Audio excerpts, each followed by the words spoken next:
Pendidikan di masa pandemi. Langit yang biru, terang benderang telah terselimuti oleh kabut hitam yang tebal, hingga terasa suram dan mencekam seperti halnya negara kita.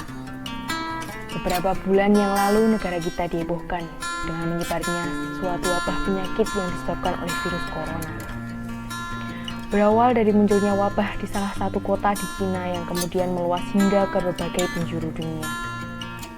Pada awalnya, kita semua tidak begitu antusias melihat penanganan penyakit ini dari negara-negara lain. Tapi, ketika melihat Indonesia sudah mulai tertular wabah COVID-19, membuat hal tersebut menjadi sebuah momok yang menakutkan dan semua agar lebih berhati-hati dalam menjaga diri. Oleh karena itu, pemerintah memberikan arahan untuk melakukan social distancing atau pembatasan sosial berskala besar PSBB, termasuk dalam hal pendidikan, di mana baik guru maupun siswa melakukan proses pembelajaran dari rumah. Tentu saja, penerapan pembelajaran dari rumah ini memiliki plus minus. Plusnya, karena proses belajar di rumah ini bisa mendekatkan hubungan antara orang tua dan anak. Sekaligus memberikan kenyamanan karena orang tua tidak perlu khawatir dengan tertularnya virus COVID. Karena anak tidak berinteraksi dengan orang lain dan orang banyak. Demikian juga orang tua.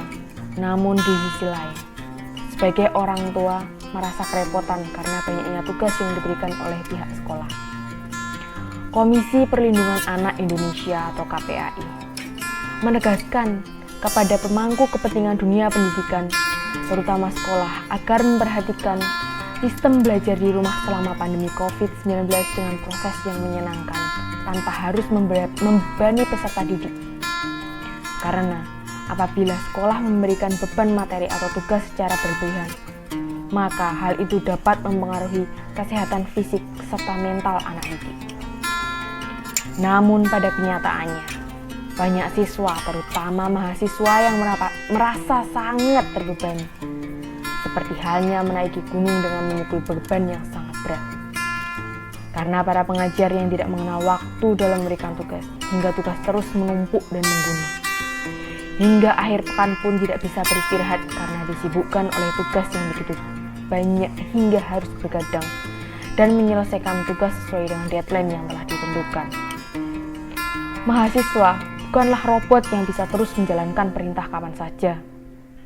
Bukankah seharusnya pembelajaran dalam jaringan atau daring dijadikan sebagai sarana untuk saling memotivasi, menumbuhkan rasa ingin tahu, mempererat hubungan dan saling membahagiakan, bukan menjadi sebuah beban tersendiri bagi para anak didik. Namun, apa daya, kita sebagai mahasiswa hanya bisa mengikuti apa yang telah menjadi peraturan. Mungkin itu cara terbaik bagi para guru atau dosen untuk tetap bisa memberikan pendidikan kepada kita. Kita harus mampu menjalani ini semua, karena ini akan segera berakhir dan kembali normal seperti sedia kala. Sebagai anak bangsa, tetaplah semangat untuk terus belajar dan menggapai cita-cita. Tingkatkan kesadaran akan pendidikan yang akan menjadikan negara kita sebagai negara maju dan memiliki sumber daya manusia dengan pendidikan yang tinggi.